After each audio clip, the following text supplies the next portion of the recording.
Assalamualaikum warahmatullahi wabarakatuh.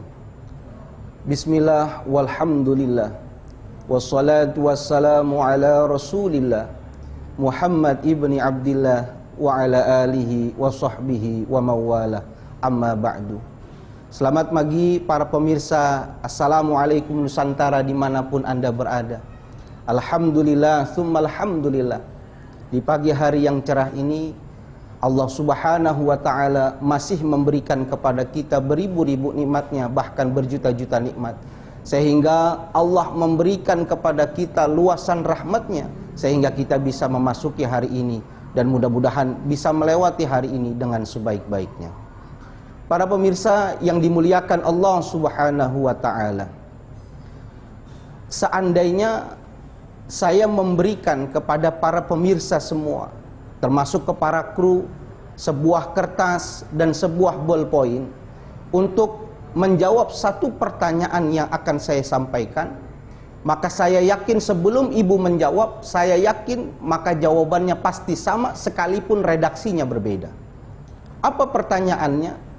Saya ingin bertanya, kira-kira cita-cita terbesar apa yang diinginkan oleh para ibu bapak pemirsa sekalian? Maka semuanya pasti akan menjawab sekalipun redaksi berbeda. Mereka ingin menjadi orang yang bahagia di dunia dan menjadi orang yang bahagia di akhirat. Dan itulah yang disebut dengan konsep kebahagiaan yang sempurna.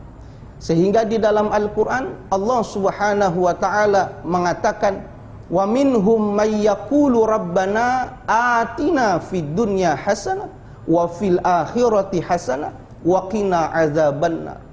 Orang meminta, berdoa kepada Allah agar Allah subhanahu wa ta'ala memberikan kebahagiaan di dunia, begitu pula dengan mendapatkan kebahagiaan di akhirat. Saya belum pernah bertanya kepada jamaah semuanya ketika pengajian, adakah di dunia ini yang ingin menjadi orang yang belangsak di dunia dan belangsak di akhirat? Serentak mereka mengatakan, enggak mau Ustaz. Bahkan orang yang di dunianya saja sudah diuji dengan kemiskinan, dengan berbagai macam musibah, ketika mau bangun di malam hari, dia berdoa kepada Allah subhanahu wa ta'ala, maka di dalam doanya dia mengatakan, ya Rabb, tidak apa-apa di dunia ini kau berikan aku dengan berbagai macam ujian dan cobaan, tapi ku berharap ya Rabb, dengan menerimanya aku dengan ujian ini, mudah-mudahan dijadikan pahala agar aku bisa mendapatkan kebahagiaan nanti di negeri akhirat. Inilah konsep kebahagiaan, yaitu bahagia di dunia dan bahagia di akhirat. Namun pemirsa yang dimuliakan Allah, yang menjadi tolak ukur kita, barometer kita, orang itu dikatakan menjadi orang yang bahagia di dunia dan di akhirat, itu apa barometernya?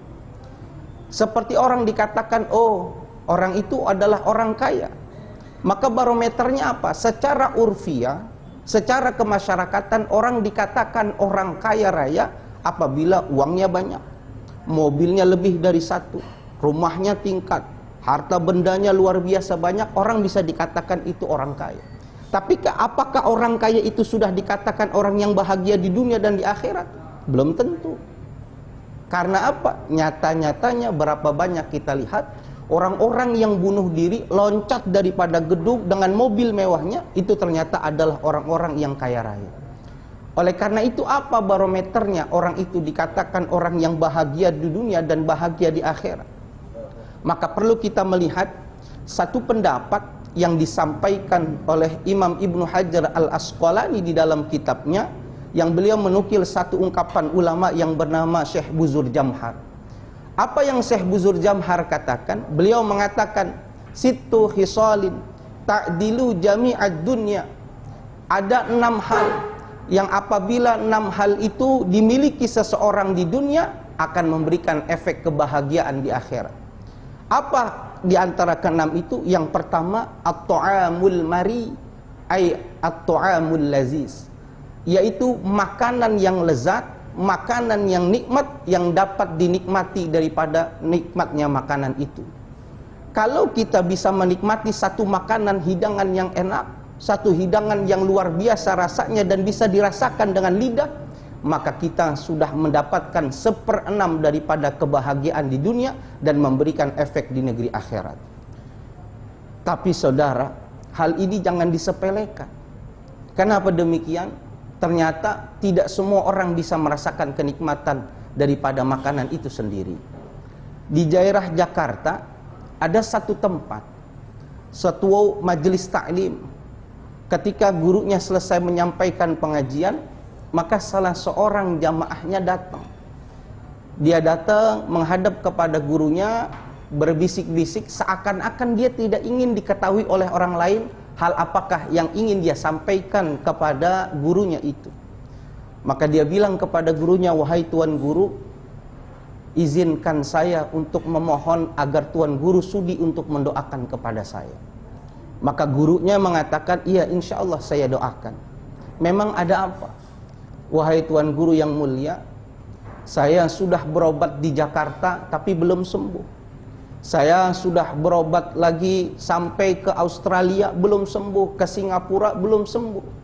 Sekarang saya sudah kumpul uangnya, saya rasa sudah cukup, saya nabung selama 20 tahun, saya mau pergi lagi ke Amerika, mau berobat agar penyakit saya bisa sembuh." Maka ditanya sama gurunya, "Memang penyakit apa kok sampai harus menabung 20 tahun lamanya untuk berobat? Emang kena sakit apa?" Maka muridnya itu mengatakan, "Sudah berapa lama bibir saya tidak bisa merasakan sesuatu apapun yang masuk ke dalam diri saya. Jadi kalau makan apapun di dalam lisannya tidak ada rasa apapun, semuanya rasa sama.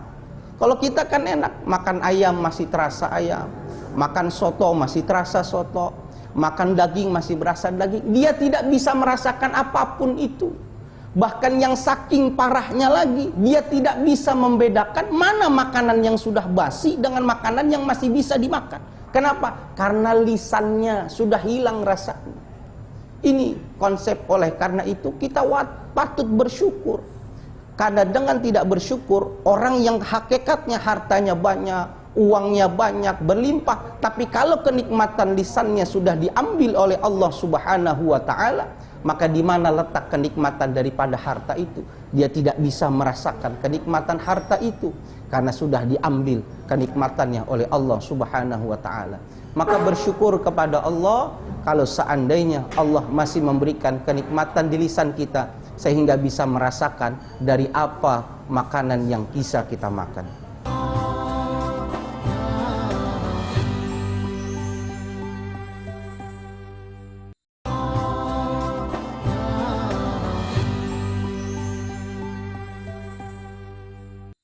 Yang kedua, kebahagiaan seseorang bisa dikatakan bahagia di dunia dan bahagia di akhirat apabila memiliki kriteria yang kedua. Apa? Al-waladu salih, kata Imam Buzur Jamhar, dia memiliki seorang anak yang salih.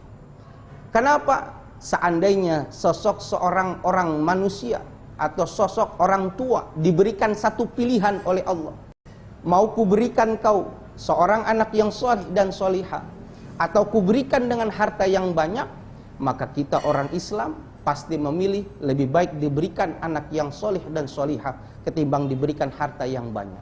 Kenapa? Karena hanya anak solih dan solihah itulah yang mengerti bagaimana caranya berterima kasih kepada kedua orang tua. Apa makna solih itu, saudara? Al-Imam Al-Fayyumi di dalam kitabnya menjelaskan, as-salihu al-qaimu bihuquqillah wa huquqi khalqi. Salih itu adalah orang yang menjalankan hak-hak Allah dan menjalankan hak-hak manusia, terlebih hak-haknya kepada kedua orang tuanya.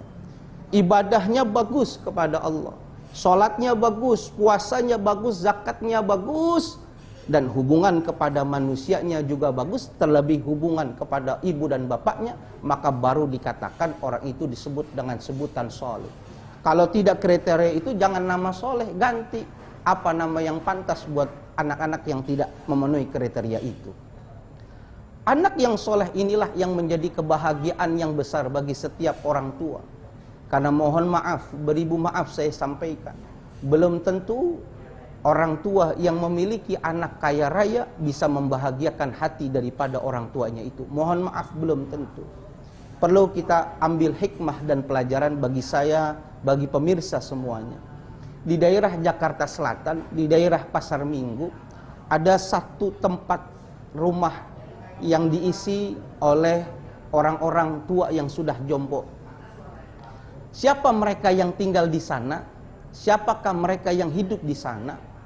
Mohon maaf beribu maaf, yaitu orang-orang daerah yang dahulu di kampungnya dia bukan siapa-siapa, bukan orang hebat. Mereka di sana hanyalah seorang petani, seorang pedagang, tetapi ingin mengadu nasib ke Jakarta. Dia siapkan bekal yang cukup, lalu dia pergi ke Jakarta, mengadu nasib di Jakarta dan menjadi orang yang berhasil di Jakarta. Ketika dia sudah sukses dengan usahanya, sudah berhasil dengan pekerjaannya, maka berita kesuksesannya ini terdengar oleh ibu bapaknya di kampung.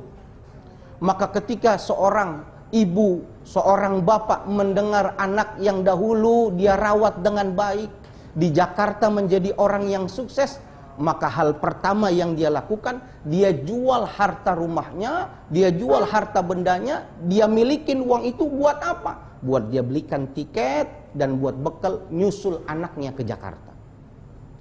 Ketika sudah sampai di Jakarta, datang tanpa memberikan kabar, maka anak laki-lakinya kaget. Kenapa ke Jakarta? Nanti kan bisa dikirim uangnya.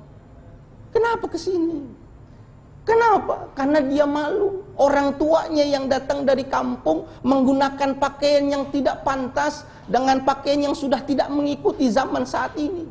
Terlebih belum tentu bisa diterima oleh istrinya dan ibu mertua dan ayahnya.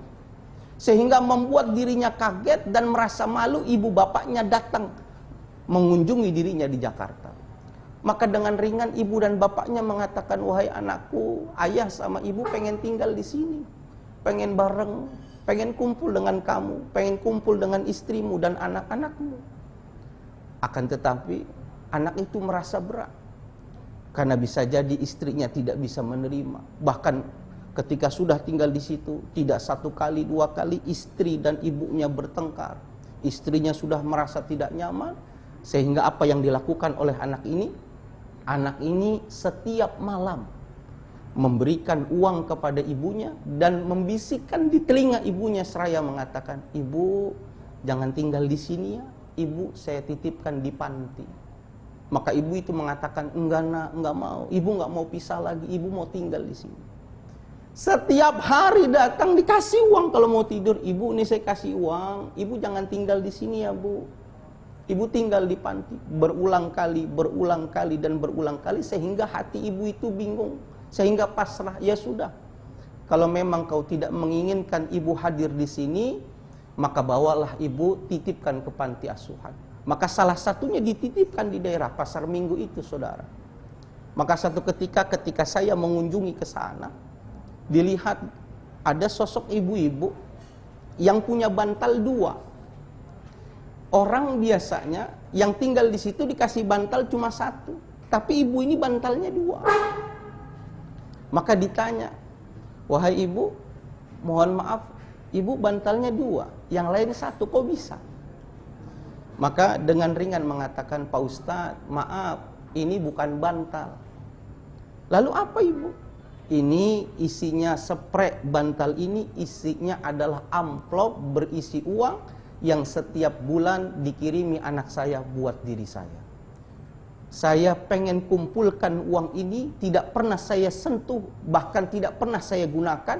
Tujuannya kalau saya nanti meninggal dunia, anak saya ambil lagi uang itu, biar dia tahu dan sadar sesungguhnya saya tidak bahagia dengan harta pemberian yang dia berikan. Saya malu, saya kecewa ketika anak saya tidak mau merawat saya di hari tuanya. Saya kecewa, saya ingin anak itu tahu. Yang lebih sedihnya lagi, saudara, ada sahabat dari ibu ini belum lama meninggal dunia. Maka dari pihak panti menghubungi anaknya, mengabari bahwasannya ibunya sudah meninggal dunia. Maka yang paling menyakitkan hati, miris kita mendengarnya, Ketika anak itu diberi kabar ibunya sudah meninggal dunia, dia cuma mengatakan, baik, nanti saya kirim supir saya untuk membawa uang yang cukup untuk mengurusi daripada penguburan jenazah daripada ibu saya. Dia nggak sempat hadir di hari di mana ibunya harus dikuburkan karena satu kesibukan dan lain sebagainya. Apa itu yang dikatakan orang tua yang bahagia memiliki anak yang kaya raya? Belum tentu. Inilah yang membuat hati seseorang sedih. Tapi bagi seorang anak yang soleh, dia tidak akan pernah melakukan hal itu. Karena teriang-iang di telinga seorang anak yang soleh satu pesan Nabi kita Muhammad SAW. Siapa seorang anak yang mendapati ibu bapaknya atau salah satu daripada keduanya, tapi tidak bisa menyebabkan dirinya masuk ke dalam surga, maka anak itu termasuk golongan anak-anak yang mendapatkan laknat dan kemurkaan yang besar di sisi Allah Subhanahu wa ta'ala.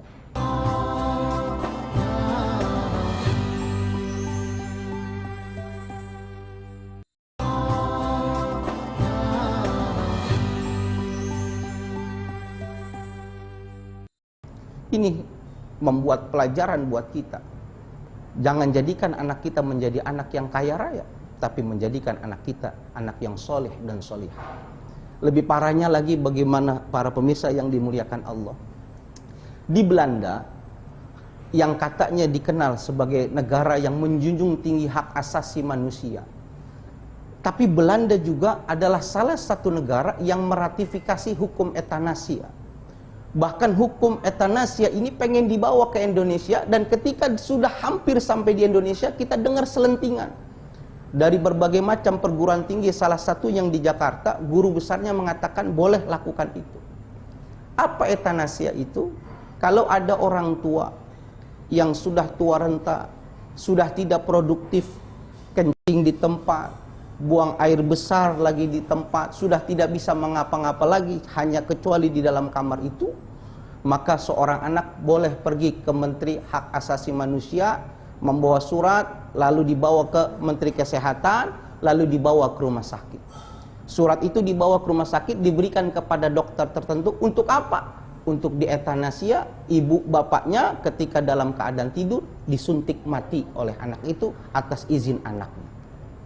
Apa ini yang dikatakan sebagai seorang anak yang soleh dan solihah? Ketika dia tahu ada orang tuanya yang menjadi ladang amal ibadahnya, bukan dijadikan hal itu sebagai bentuk pengabdian pada akhir kehidupannya, tapi justru dia menyuntik mati daripada orang tuanya yang sudah dianggap tidak produktivitas. Yang perlu kita ingat, kita bangun. Apa yang kita lakukan saat ini terhadap orang tua kita, sesungguhnya hal itulah yang akan kembali kepada diri kita masing-masing. Al-Imam Abu Lais Nasr bin Muhammad Samarqandi di dalam kitabnya menceritakan, ada Imam Al-Banani menceritakan ada sosok seorang ayah yang di satu tempat dipukul di hadapan umum oleh anaknya. Bahkan dipukulnya bukan satu kali, berulang kali dipukul sama anaknya di depan khalayak umum. Tapi ayahnya tidak membalas. Ketika saat itu ditanya oleh Imam Al-Banani, kenapa kau diem saja, tidak menghindar pukulan daripada anakmu yang membuat kau sakit dan malu di hadapan khalayak ramai? Maka ayah itu mengatakan, mungkin ini hukuman yang Allah berikan kepadaku, karena di tempat ini jugalah aku pernah memukul ayahku sehingga jatuh, sehingga aku tidak menyalahkan anakku, karena ini bagian daripada penebusan daripada dosa-dosaku. Oleh karena itu, berlakulah baik kepada kedua orang tua kita, karena hal yang kita lakukan kebaikan itu akan kembali kepada kita dan menularkan kepada anak-anak kita. Para pemirsa yang dimuliakan Allah Subhanahu wa ta'ala, maka yang ketiga, apabila kita memiliki hal ini di dunia, maka kita akan mendapatkan kebahagiaan pula efeknya di akhirat. Apa? Az-zawjatul muwafaqah. Mendapatkan seorang istri yang setia, istri yang solihah, yang patuh kepada Allah dan Rasulnya, serta berbakti kepada suaminya. Oleh karena itu, Rasulullah sallallahu alaihi wasallam sebagai penyambung lisan dari Allah, menyambung lisan daripada Allah Subhanahu wa taala, memberikan aturan dan ajaran kepada para laki-laki sebelum dia menjadi seorang suami, sebelum dia menjadi seorang ayah, hendaklah ia mencari, memilah, memilih perempuan manakah yang pantas untuk dijadikan istri dan pantas untuk dijadikan ibu bagi anak-anaknya kelak. Harus. Kenapa? Karena istri yang soleha itulah yang bisa mengikuti dan memahami daripada jalan pemikiran suaminya, sehingga senantiasa mendukung dari apa yang dilakukan suaminya selama hal itu dalam bingkai ketakwaan kepada Allah Subhanahu wa ta'ala. Karena Sayyidina Umar pernah marah kepada sosok ayah ketika anaknya mengadu, "Ya Umar, ibu saya bukan ibu yang baik. Mahiya illa sindia ishtaroha bi arba'mi'ati darahima ma'dudah." Wahai Umar, ibu saya cuma budak belian. Ayahku beli hanya dengan beberapa uang saja. Ibuku bukan ibu yang baik, ya Umar. Maka melihat itu Sayyidina Umar marah, mengatakan, "Kau sudah melanggar, bahwasannya kau sudah melanggar tidak menjadi orang tua yang memenuhi kewajiban terhadap anaknya. Carilah istri yang baik, karena istri yang baik inilah yang bisa mengikuti dan memahami perjuangan suami." Yang keempat adalah al-kalamul muhkam, ungkapan yang penuh hikmah, ungkapan yang tidak bisa tergoyahkan, dan dia senantiasa mengatakan suatu kebenaran. Dia tidak takut kalau memang harus ditentang, dan dia berprinsip sekalipun berbeda dengan orang banyak, dia tetap mengatakan kebenaran itu adalah satu kebenaran. Yang kelima dan keenam ini sesuatu yang berkaitan, yaitu apa? Kamalul aql wasihatul badan. Sempurnanya akal dan sehatnya badan. Kalau pengen mendapatkan badan yang sehat, akal kita harus sempurna. Kalau akal ini pengen sehat, badan kita harus sempurna. Dulu kita lihat orang mabuk jatuh ke sumur, mati, itu yang mati satu. Sekarang orang mabuk udah gila, thinner dicampur minuman, diminum buat dia. Jadi bukan akalnya yang gak sempurna, memang sudah tidak ada akalnya orang sekarang. Oleh karena itu, dengan akal yang sempurna, badan yang sehat, insya Allah kita akan mendapatkan kebahagiaan, karena syukur kita kepada Allah yang membawa kebahagiaan di akhirat. Mudah-mudahan apa yang disampaikan oleh Syekh Buzur Jamhar dalam rangka menggapai kebahagiaan di dunia dan di akhirat, Allah anugerahkan kepada kita semua. Subhanakallahumma wa bihamdi, asyhadu an la ilaha illa anta astaghfiruka wa atubu ilaik. Assalamualaikum warahmatullahi wabarakatuh.